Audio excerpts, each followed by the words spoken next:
ईदी अमीन दादा, जिन्हें अक्सर दुनिया के सबसे क्रूर तानाशाहों में से एक माना जाता है। ईदी अमीन ने 1971 से 1979 तक युगांडा पर शासन किया।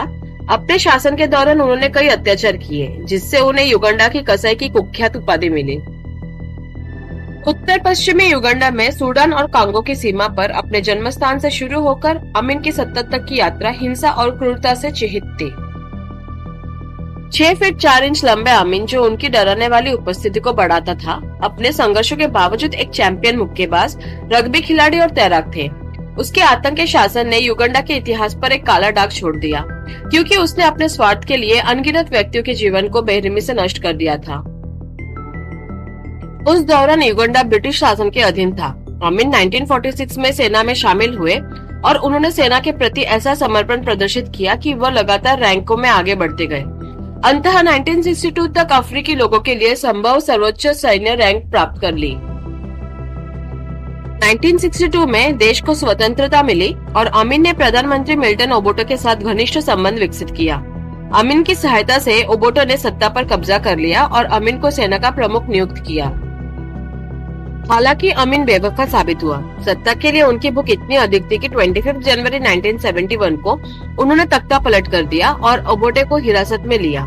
इसके बाद उन्होंने अपनी योजनाओं को गंभीरता से क्रियान्वित करना शुरू कर दिया। सत्ता संभालने पर अमीन ने खुद को एक स्थानीय व्यक्ति, गरीबों के रक्षक के रूप में पेश किया। हालांकि अमीन की योजनाएं अलग थी। वो अपनी वफादार सेना को इकट्ठा करने में व्यस्त था।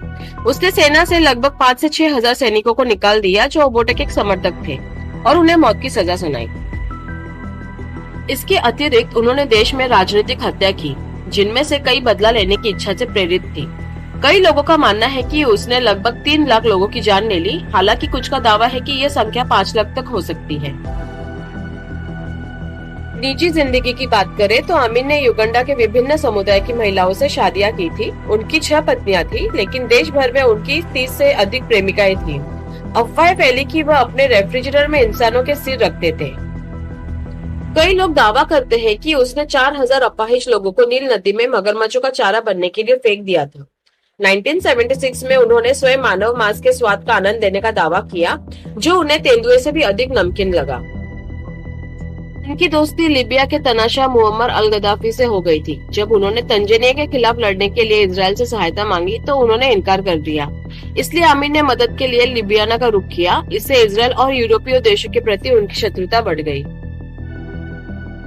उन्होंने लगभग 500 इजरायलियों और 50,000 दक्षिण एशियाई लोगों को देश से निष्कासित कर दिया और उनके व्यवसाय को अपने वफादारों के बीच वितरित कर दिया। अपने शासन के दौरान अमीन ने युगांडा की अर्थव्यवस्था को पूरी तरह से अस्थिर कर दिया। उन्होंने अपने करीबियों को खूब महंगे उपहार दिए और सरकारी धन को अपने फायदे के लिए खर्च करना शुरू कर दिया। 1976 में उन्होंने अपने जीवन का सबसे गंभीर गलत निर्णय लिया। उन्होंने फिलिस्तीनी और वामपंथी उग्रवादी चरमपंथियों को सहायता की पेशकश की, जिन्होंने एयर फ्रांस की उड़ान का अपहरण कर लिया था। तेल अवीव जाने वाली उड़ान को अपने देश के एक हवाई अड्डे पर पुनः निर्देशित करके उन्होंने आतंकवादियों को आवश्यक सुविधाएं प्रदान की। विमान में 246 यात्री और 12 चालक दल के सदस्य सवार थे, जिनमें 105 इजरायली बंधक भी शामिल थे। इजरायली सैनिकों ने एंटेबे हवाई अड्डे पर सबसे सफल बचाव अभियान चलाया, जिसमें 101 व्यक्तियों को बचाया गया, जबकि एक इजरायली सैनिक की जान गई।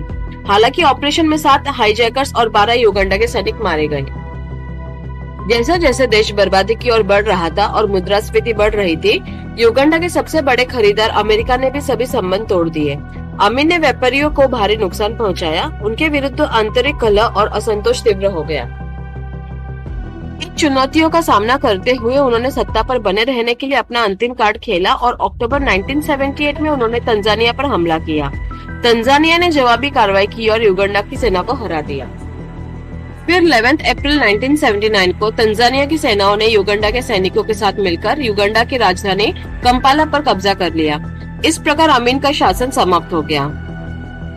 बचने के लिए अमीन पहले अपने पत्नियों और 30 बच्चों के साथ लिबिया भाग गया, फिर सऊदी अरब चला गया। वो 1989 तक वहाँ रहा, जिसके बाद उसने नकली पासपोर्ट प्राप्त किया और किंशासा कांगो चला गया। 16 अगस्त 2003 को उसका निधन हो गया। अपने शासन के दौरान अमीन ने खुद को देवता घोषित किया और अफ्रीका में ब्रिटिश साम्राज्यवाद का विजेता होने का दावा किया। आज भी जब युगांडा वासी उसका नाम सुनते हैं तो डर से कांप उठते हैं। तो ये था इंसान का मांस खाने वाला इदी अमीन की कहानी। अगर आपको वीडियो अच्छी लगी हो तो प्लीज लाइक, शेयर और सब्सक्राइब जरूर कीजिए। आपका दिन मंगलमय हो।